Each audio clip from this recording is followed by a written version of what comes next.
ایک انجینئر صاحب نے ہم سے پوچھا کہ کیا دین اسلام مجھے ایز این انجینئر رہنمائی فراہم کرتا ہے, یعنی is there any concept of Muslim engineer? جس طرح سے ایک ڈاکٹر ہوتا ہے اور ایک مسلمان ڈاکٹر ہوتا ہے, کیا دونوں میں فرق ہے تو صحیح. وہ ڈاکٹر یہ سمجھتا ہے کہ جو دوائی میں دے رہا ہوں اس دوائی سے شفا ملے گی. مسلمان ڈاکٹر کا یہ عقیدہ ہے کہ دوا میں نے دینی ہے, شفا میرے رب نے دینی ہے.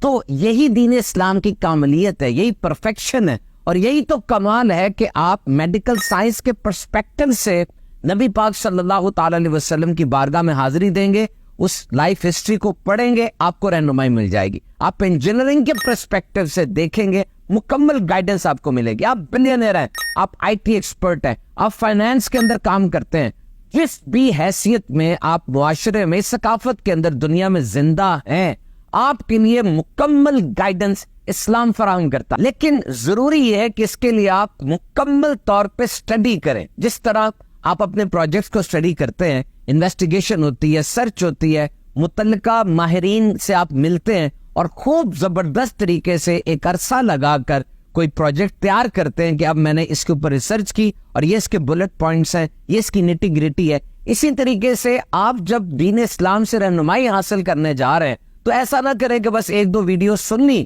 بس میں بیٹھتے بیٹھتے کچھ پوسٹیں چیک کر لی, گزرتے گزرتے کوئی تقریر سن لی اور اب اخذ کر لیا مانا. No, this is not the way. You have to do the complete process. آپ کو مکمل کام کرنا پڑے گا, اور پھر آپ دیکھیے آپ کو اپنی زندگی کے بارے میں کیسی زبردست رہنمائی یہ کامل و اکمل آخری دین دیتا ہے. اور دیکھیے آپ تو پڑھے لکھے آدمی ہیں, ٹنل ویژن نہ بنائیں, سوچ کو محدود نہ کریں, بہت بڑی سوچ رکھیں, کیونکہ یہ بہت بڑا زبردست اور ہر چیز کو آکیوپائی کرنے والا, ہر دور کے ہر انسان کے لیے ایک رہنمائی کامل دین ہے. نماز, روزہ, حج, زکات, دیکھیے یہ پلر ہے, یہ ستون ہے, اور یہ مضبوط ہوں گے تو اوپر چھت بھی مضبوط ہوگی.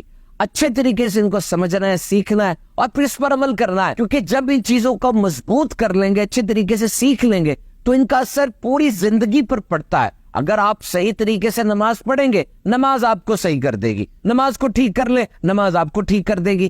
کیوں؟ اس لیے کہ نماز بے حیائی اور بری باتوں سے روکتی ہے. کہ ہمارا مسئلہ کیا ہے کہ جب ہم نماز پڑھنے جاتے ہیں تو ذرا ٹوپی پہن لی, شلوار قمیض اچھی پہن کے بچے کا ہاتھ پکڑ لیا اور تھوڑے اسلامی بن گئے, کیونکہ مسلمانوں والا کام ہے. اور جب آپ زکات دیں گے, مائک پر سب کو اعلان ہونا چاہیے جناب. حج کریں گے, سیلفی کھینچ کے سب کو جائے گی. روزہ بھی رکھیں گے تو اب بھی چوکے کہ اسلامی کام ہے, تو ذرا اسلامی بن جائیں گے. لیکن سوال یہ ہے کہ ٹھیک ہے, نماز, روزہ, حج, زکات یہ اسلامی کام ہے, اور یہ کرتے ہوئے آپ بھی اسلامی بن گئے. لیکن جب آپ مارکیٹ گئے اور آپ تاجر تھے, وہاں پر تجارت کرتے ہوئے آپ کا رویہ کیوں نہیں تبدیل ہوا؟ اپنی زوجہ سے معاملات کرتے ہوئے آپ نے اپنے ہمسائے سے جب بات کی, اس وقت جب آپ بیٹھے تھے اپنے آئی ٹی کے ٹیبل کے اوپر اور کسی کلائنٹ سے بات کر رہے تھے, جب آپ فائنانس کی کوئی چیز ڈیل کر رہے تھے, جب آپ انجینئرنگ کے پروجیکٹ پہ سائٹ پر موجود تھے, جب آپ پیشنٹ سے ڈیل کر رہے تھے اور ہاسپٹل میں تھے, تب آپ نے اس بات کو کیوں مد نظر نہیں رکھا کہ میں مسلمان ہوں اور میرا اسلام ان تمام چیزوں کے بارے میں مجھے 100% اور بیسٹ گائیڈنس فراہم کرتا ہے؟ اور یہی تو زبردست ایک اسوہ کامل ہے کہ نبی برحق صلی اللہ تعالی علیہ وسلم کی حیات طیبہ 63 سال ہے. اور دیکھا جائے تو یہ بہت بڑا سپین آف لائف نہیں ہوتا, لیکن اس 63 سال کے اندر ایسا کمال, ایسی پرفیکشن ہے کہ دنیا کے ہر انسان کے لیے, بلکہ ہر دور کے ہر انسان کے لیے مکمل رہنمائی موجود ہے. دیکھیے آپ پروفیشنل ہیں نا, آپ کی زندگی ہے, صبح آپ کا اٹھنا,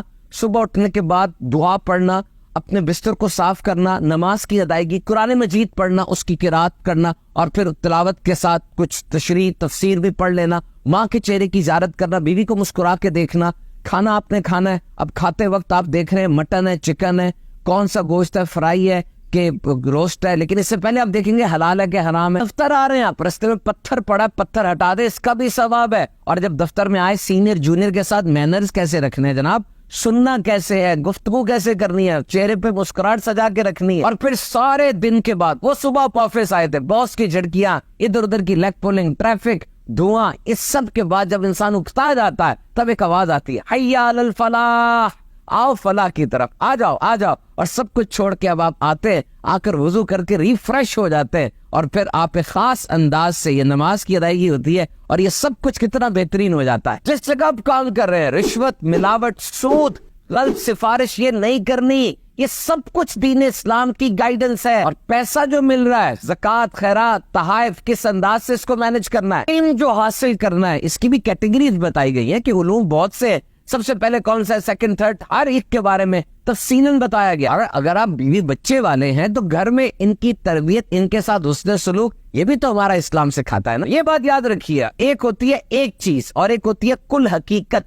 ایک چیز سے مراد یہ ہے کہ کوئی بندہ بہت بڑا سائنسدان ہے، اس کی ذات میں آپ کو سائنس تو بڑی نمایاں نظر آئے گی لیکن باقی پہلو زیرو.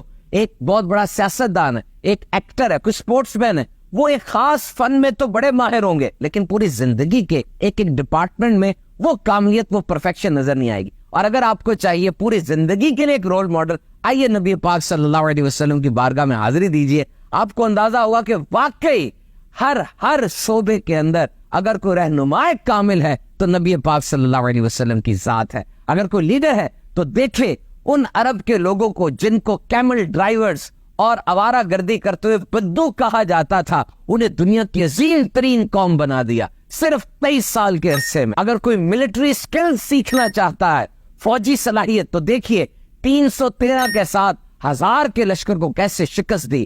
ہر غزوے کے بارے میں پورا پڑھیے، مینوورنگ کیسی زبردست جنگی حکمت عملی اختیار کی گئی. اگر کوئی پیرنٹ ہوڈ کے بارے میں، اچھا باپ اور اچھے ماں کیسے بن سکتے ہیں، اس کے اصول سیکھنا چاہتا ہے تو یاد رکھیے میرے آقا علیہ السلام کی شہزادی سیدہ کائنات فاطمۃ الزہرا رضی اللہ تعالیٰ عنہ ہے اور آپ کے نواسے حسن و حسین رضی اللہ تعالیٰ عنہ ہے. کیسی تربیت ہے. اگر آپ انسانیت کے اصول سیکھنا چاہتے ہیں، دیکھیے فتح مکہ کے بعد کیسے سب کو عام معافی دے دی گئی، جنگی قیدیوں کے ساتھ جو سلوک روا رکھا گیا، کیا شان ہے میرے آقا صلی اللہ علیہ وسلم کی. دنیا میں امن اور مساوات کی بات کرتے ہیں. دیکھیے جارج برنارڈ شاہ اوپر چڑھ رہا تھا، کسی نے پوچھا how we can bring back the long lasting peace and happiness in this world، دنیا کو اس کا کھویا ہوا امن اور سکون کیسے لوٹایا جا سکتا ہے. اس نے جملہ کہا تھا bring back the system of محمد صلی اللہ علیہ وسلم. جاؤ مسلمانوں کے نبی کا نظام لے آؤ، دنیا کو کھویا ہوا امن اور سکون واپس مل جائے گا. حقوق کی پاسداری کی بات کرتے ہیں تو دیکھیے غلام اور عورت کو دین اسلام نے کیسے حقوق دیے. گول سیٹنگ، مقصد کی مضبوطی اور ڈٹرمنیشن کی بات کرتے ہیں تو یاد کیجئے جب میرے آقا صلی اللہ علیہ وسلم نے اپنے چچا سے یوں ارشاد فرمایا تھا کہ میرے ایک ہاتھ پر سورج ایک پر چاند بھی رکھ دیں گے، میں اپنے مشن سے ایک قدم بھی پیچھے نہیں ہوں گا. اور اپنے نانا جان کے اس مشن کو آگے بڑھاتے ہوئے کربلا میں امام حسین رضی اللہ تعالیٰ عنہ، what an astounding example of goal setting and determination. تعلیم و تربیت کی بات کرتے ہیں تو معلم انسانیت کی شاہکار تربیت آپ نے ابوبکر صدیق، عمر فاروق اعظم، عثمان غنی، حضرت علی المرتضیٰ کرم اللہ تعالی وجہ الکریم رضی اللہ تعالیٰ عنہما، ان سب کی تربیت کی. اور ایسا تربیت کا شاہکار 1,24,000 کبوبے صحابہ ہیں اور ارشاد فرمایا تم ان میں سے جس کی پیروی کر لو نجات پا جاؤ گے. تعلیمی ادارے کی بات کرتے ہیں، دیکھیں انجینئر یونیورسٹی میں صرف انجینئر بنتا ہے، میڈیکل کالج کے اندر میڈیسن کا ماہر ڈاکٹر بنتا ہے،